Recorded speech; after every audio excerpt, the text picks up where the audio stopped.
Assalamualaikum warahmatullahi wabarakatuh. Halo, bertemu lagi dengan saya Labibah Fatima Ajahra, semester 5A, Fakultas Ekonomi, Program Studi Akuntansi, Universitas Balai Bandung. Pada kesempatan kali ini, saya akan membahas tentang perencanaan audit dan prosedur analitis, materialitas dan resiko, audit atas pengendalian internal, praud audit, dampak TI terhadap audit, dan yang terakhir yaitu rencana dan program audit secara keseluruhan.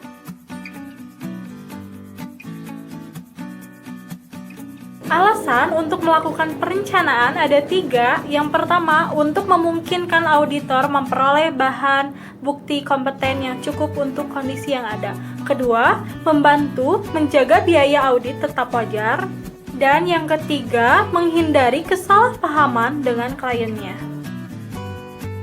Risiko dalam audit ada 2, yaitu risiko yang dapat diterima dan risiko bawaan atau risiko melekat. Risiko yang dapat diterima adalah ukuran ketersediaan auditor untuk menerima bahwa laporan keuangan mengandung salah saji material tanpa pengecualian telah diberikan, sedangkan risiko bawaan atau risiko melekat adalah penetapan auditor akan kemungkinan adanya kekeliruan salah saji dalam segmen audit yang melampaui batas toleransi sebelum memperhitungkan faktor efektivitas pengendalian internal. Ada 4 perencanaan audit dan perancangan pendekatan audit. Yang pertama, menerima klien dan melakukan perencanaan audit awal. Kedua, memahami bisnis dan industri klien. Ketiga, menilai risiko bisnis klien. Dan yang keempat atau yang terakhir yaitu melaksanakan prosedur analitis pendahuluan. Dalam menerima klien dan melakukan perencanaan audit awal, kita pastikan 4 hal. Yang pertama, klien baru atau klien lama. Kedua, alasan klien untuk diaudit. Ketiga, kesepahaman dengan klien. Dan yang keempat yaitu seleksi staf untuk perikatan dan evaluasi kebutuhan para ahli dari pihak luar.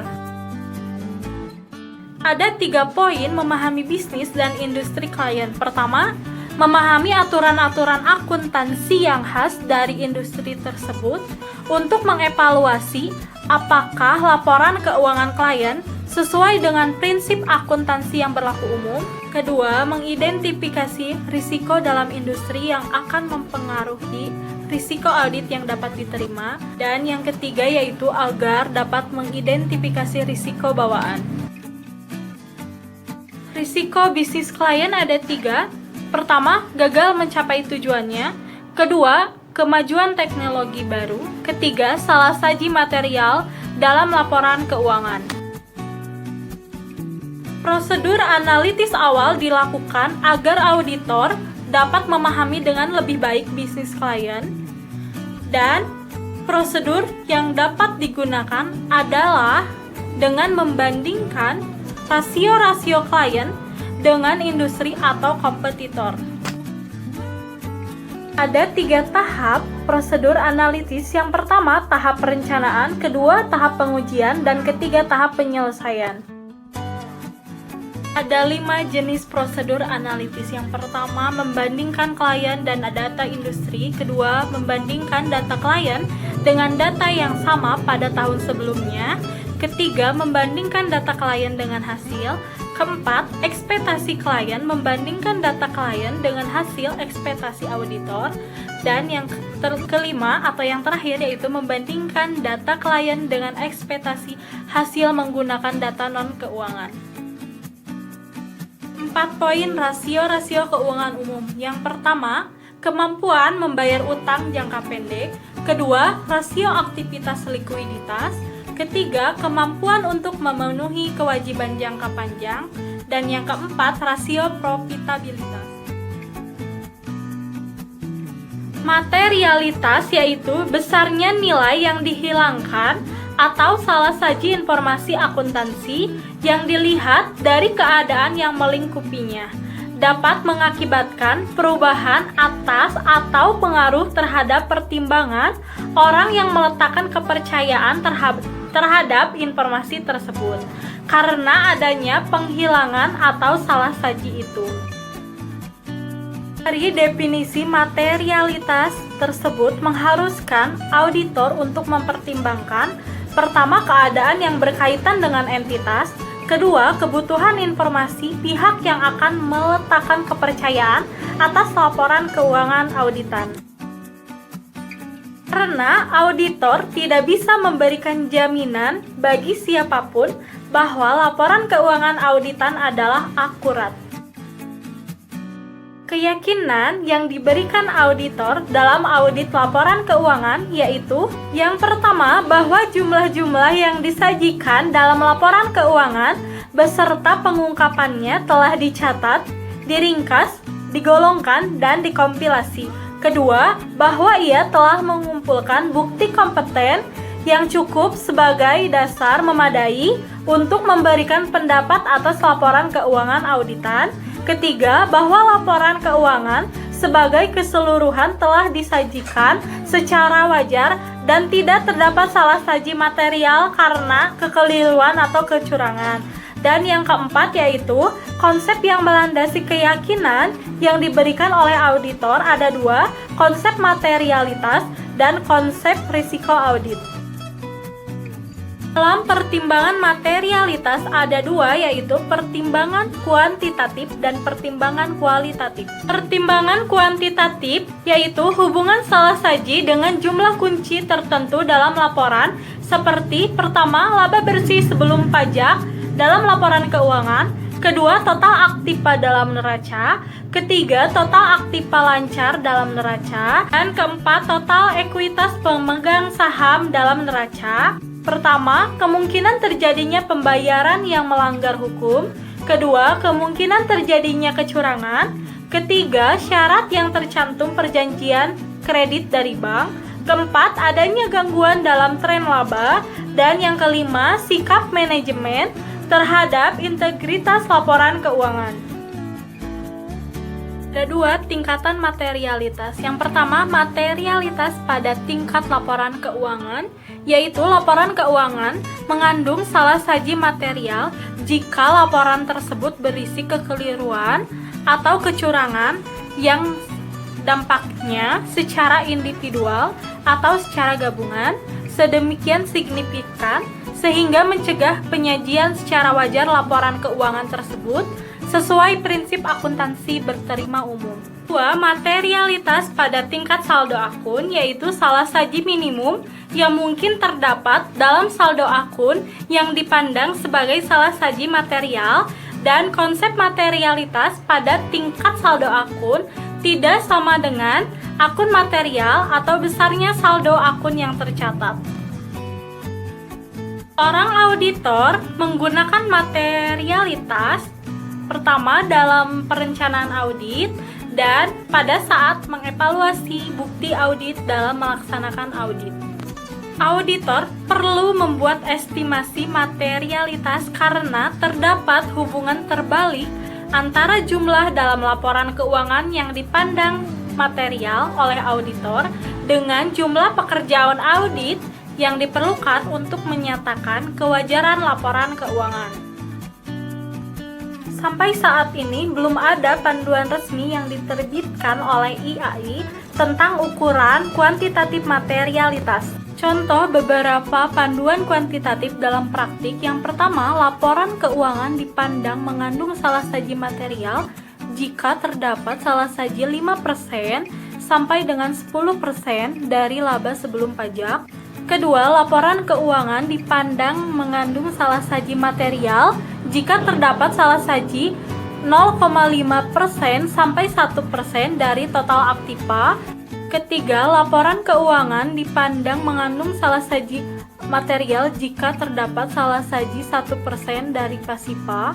Keempat, laporan keuangan dipandang mengandung salah saji material jika terdapat salah saji 0,5% sampai 1% dari pendapatan bruto. Materialitas merupakan satu di antara sekian faktor yang mempengaruhi pertimbangan auditor tentang kecukupan atau kuantitas bukti audit. Semakin rendah tingkat materialitas, semakin besar jumlah bukti audit yang diperlukan. Risiko audit adalah risiko yang terjadi dalam hal auditor tanpa disadari tidak memodifikasi pendapatnya sebagaimana mestinya atas suatu laporan keuangan yang mengandung salah saji material. Unsur risiko audit ada 3. Yang pertama, risiko bawaan, yaitu kerentanan suatu saldo akun atau golongan transaksi terhadap suatu salah saji material dengan asumsi bahwa tidak terdapat kebijakan dan prosedur pengendalian internal yang terkait. Kedua, risiko pengendalian, yaitu risiko terjadinya salah saji material dalam suatu asersi yang tidak dapat dicegah atau dideteksi secara tepat waktu oleh pengendalian internal entitas. Ketiga, risiko deteksi, yaitu risiko sebagai akibat auditor tidak dapat mendeteksi salah saji material yang terdapat dalam suatu asersi. Risiko ini ditentukan oleh efektivitas prosedur audit dan penerapannya oleh auditor. Hubungan antara materialitas, risiko audit, dan bukti audit yaitu: pertama, jika auditor mempertahankan risiko audit konstan dan tingkat materialitas dikurangi, auditor harus menambah jumlah bukti audit yang dikumpulkan. Kedua, jika auditor mempertahankan tingkat materialitas konstan dan mengurangi jumlah bukti audit yang dikumpulkan, risiko audit menjadi meningkat. Dan yang poin ketiga yaitu jika auditor menginginkan untuk mengurangi risiko audit, auditor dapat menempuh salah satu dari 3 cara berikut. Yang pertama, menambah tingkat materialitas, sementara itu mempertahankan jumlah bukti audit yang dikumpulkan. Kedua, menambah jumlah bukti audit yang dikumpulkan, sementara itu tingkat materialitas tetap dipertahankan. Dan yang ketiga yaitu menambah sedikit jumlah bukti audit yang dikumpulkan dan tingkat materialitas secara bersama-sama. Tujuan pengendalian internal ada 3 yaitu: pertama, rehabilitas laporan keuangan, kedua, efisiensi dan efektivitas operasi, dan yang ketiga yaitu ketaatan pada hukum dan peraturan.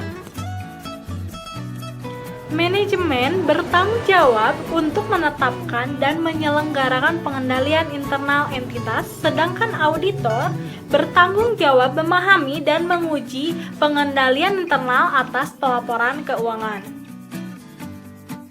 Konsep utama yang melandasi perancangan dan implementasi pengendalian internal dibagi jadi 2, yaitu kepastian yang layak dan keterbatasan inherent. Perusahaan harus mengembangkan pengendalian internal yang akan memberikan kepastian yang layak, tetapi bukan absolut, bahwa laporan keuangan telah disajikan secara wajar. Pengendalian internal tidak akan pernah bisa efektif 100% tanpa menghiraukan kecermatan yang diterapkan dalam perancangan dan implementasinya. Meskipun personil yang menangani sistem itu sanggup merancang sebuah sistem yang ideal, keefektifannya tergantung pada kompetensi dan tergantung pada orang-orang yang menggunakannya. Manajemen juga harus mengidentifikasi kerangka kerja yang digunakan untuk mengevaluasi keefektifan pengendalian internal. Penilaian manajemen mengenai pengendalian internal atas pelaporan keuangan terdiri atas 2 komponen, yaitu rancangan pengendalian internal dan efektivitas pelaksanaan pengendalian.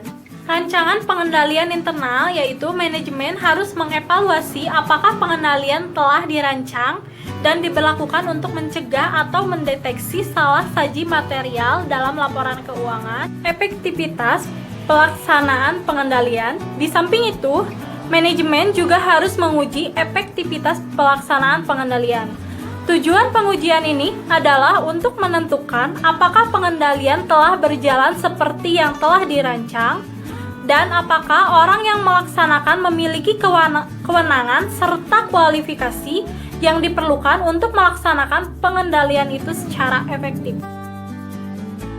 Pengendalian internal yang relevan bagi auditor menurut standar audit ada dua, yaitu pengendalian atas reliabilitas pelaporan keuangan dan pengendalian atas kelas-kelas transaksi.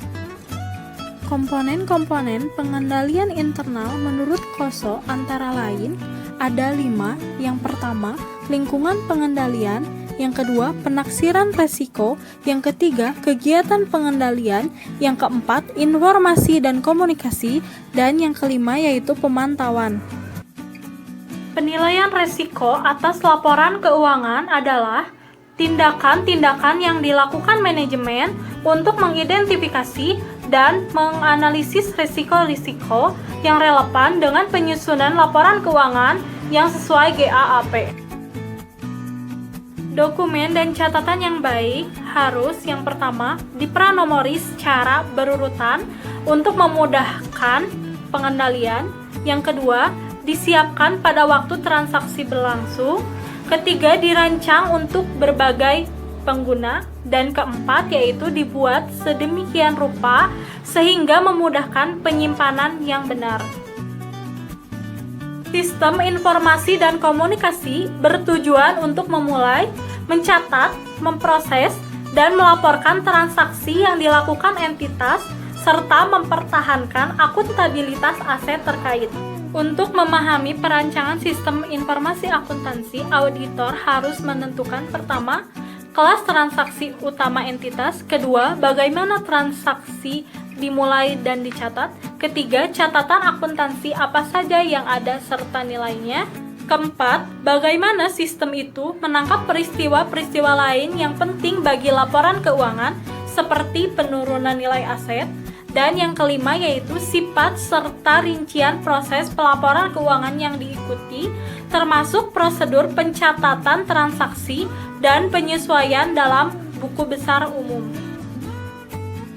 Aktivitas pemantauan berhubungan dengan penilaian mutu pengendalian internal secara berkelanjutan atau periodik oleh manajemen untuk menentukan bahwa pengendalian itu telah beroperasi seperti yang diharapkan dan dimodifikasi sesuai dengan perubahan kondisi.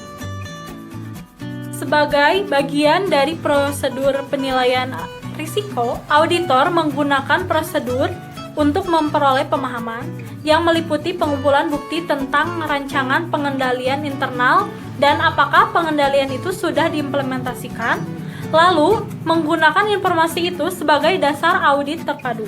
Biasanya, auditor menggunakan 3 jenis dokumen untuk memperoleh dan mendokumentasikan pemahamannya atas perancangan pengendalian internal, antara lain, yang pertama, naratif adalah uraian tertulis tentang pengendalian internal klien. Kedua, bagan arus adalah diagram yang menunjukkan dokumen klien dan aliran urutannya dalam organisasi. Ketiga, kuesioner pengendalian internal adalah mengajukan serangkaian pertanyaan tentang pengendalian dalam setiap area audit sebagai sarana untuk mengidentifikasi pengendalian internal. Yang pertama yaitu auditor harus memahami perancangan dan pengimplementasian pengendalian internal untuk melakukan penilaian pendahuluan atas risiko pengendalian sebagai bagian dari penilaian risiko salah saji yang material secara keseluruhan. Ada 2 faktor utama yang menentukan auditabilitas, antara lain integritas manajemen dan catatan akuntansi yang memadai. Kedua, catatan akuntansi merupakan sumber bukti audit yang penting bagi sebagian besar tujuan audit. Jika catatan akuntansi defisien, bukti audit yang diperlukan mungkin tidak tersedia. Penyusunan matriks risiko pengendalian. Pertama, mengidentifikasi tujuan audit. Kedua, mengidentifikasi pengendalian yang ada. Ketiga, menghubungkan pengendalian dengan tujuan audit terkait. Dan yang keempat yaitu mengidentifikasi dan mengevaluasi defisiensi pengendalian, defisiensi yang signifikan, dan kelemahan yang material. Poin pertama, auditor menggunakan penilaian risiko pengendalian dan hasil pengujian pengendalian untuk menentukan risiko deteksi yang direncanakan serta pengujian substantif terkait untuk audit atas laporan keuangan. Poin kedua, auditor melakukannya dengan menghubungkan penilaian risiko pengendalian dengan tujuan audit yang berkaitan dengan saldo untuk akun-akun yang dipengaruhi oleh jenis transaksi utama, serta dengan 4 tujuan audit, penyajian, dan pengungkapan. Poin ketiga, tingkat risiko deteksi yang tepat untuk setiap tujuan audit yang berhubungan dengan saldo, kemudian diputuskan dengan menggunakan model risiko audit.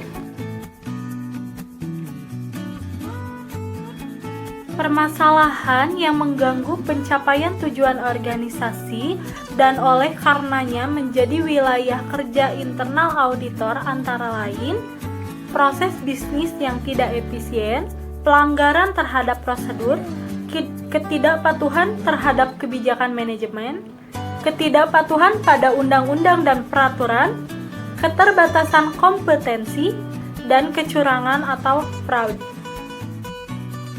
Perbedaan kecurangan dan kesalahan yaitu kesalahan atau error yaitu suatu tindakan yang tidak disengaja yang dapat terjadi dalam setiap tahap pengolahan transaksi, sedangkan kecurangan atau fraud adalah tindakan atau kesalahan yang disengaja.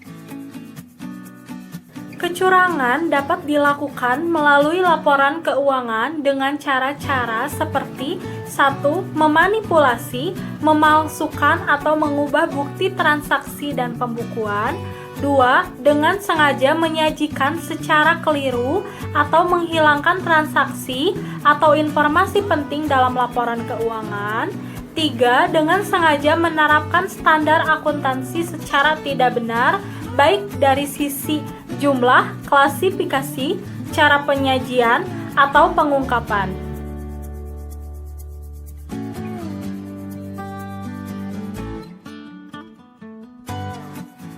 Tanggung jawab auditor eksternal untuk kegagalan mendeteksi kecurangan timbul hanya apabila tidak mentaati standar auditing yang berlaku umum berdasarkan SAS nomor 16.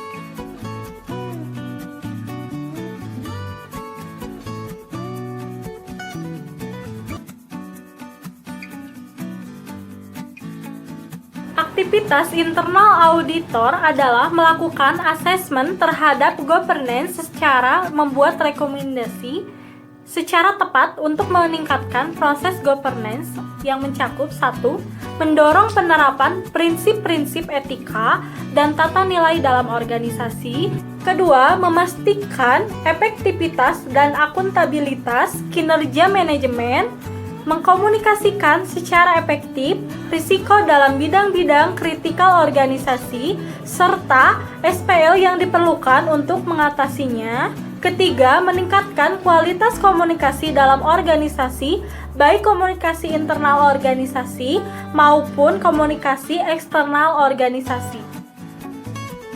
Skeptisme profesional adalah kemampuan untuk melakukan evaluasi secara kritis atas bukti dan informasi yang diperoleh.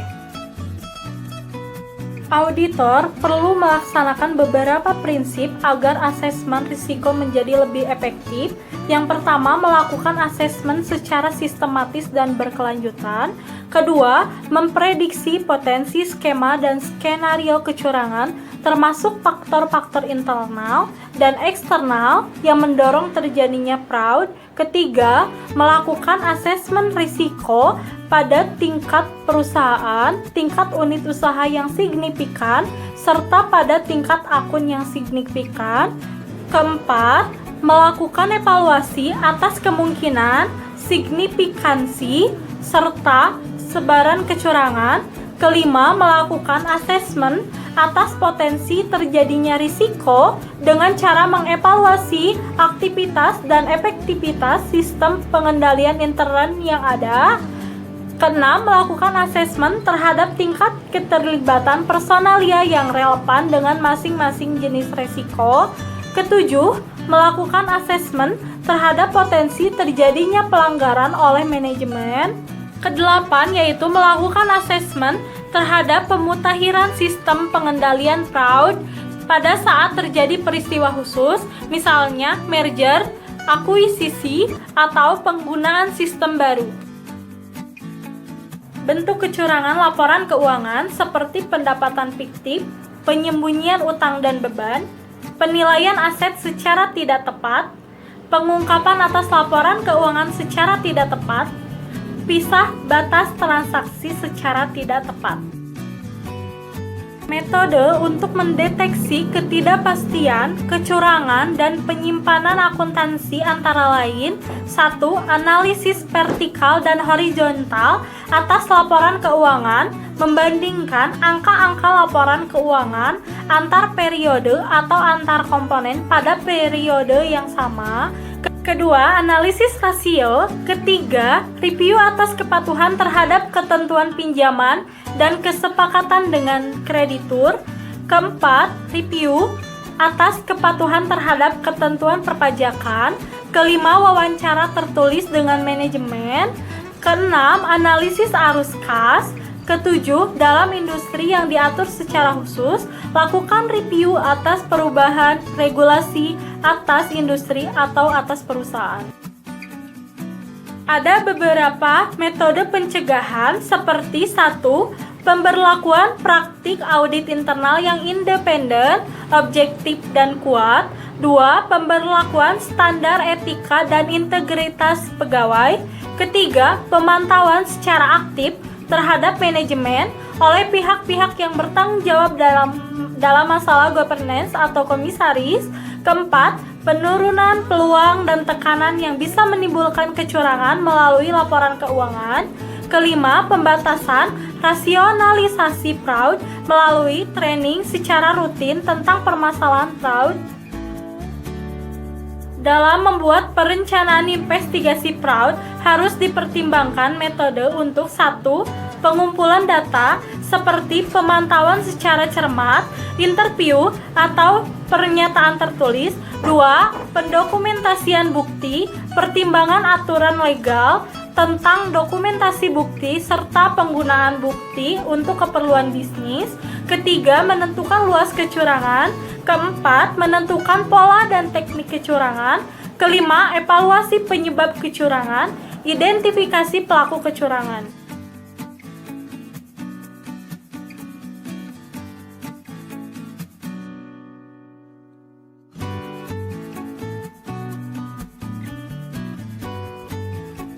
Teknologi informasi berfungsi untuk meningkatkan efektivitas dan efisiensi serta kualitas proses bisnis, termasuk di dalamnya proses akuntansi. Teknologi informasi berpengaruh besar terhadap kualitas informasi akuntansi. Pendekatan dan proses audit yang ditujukan untuk menguji keandalan laporan keuangan informasi akuntansi banyak dipengaruhi oleh teknologi informasi yang digunakan untuk melakukan proses akuntansi. Auditor harus memahami keunggulan dan kelemahan TI. Pengendalian manual digantikan dengan pengendalian elektronik yang secara teoritis lebih efektif dan efisien. Kualitas pengolahan data lebih terjamin karena TI unggul dari sisi kemampuan untuk memproses transaksi yang kompleks dalam jumlah yang besar secara efektif dan efisien.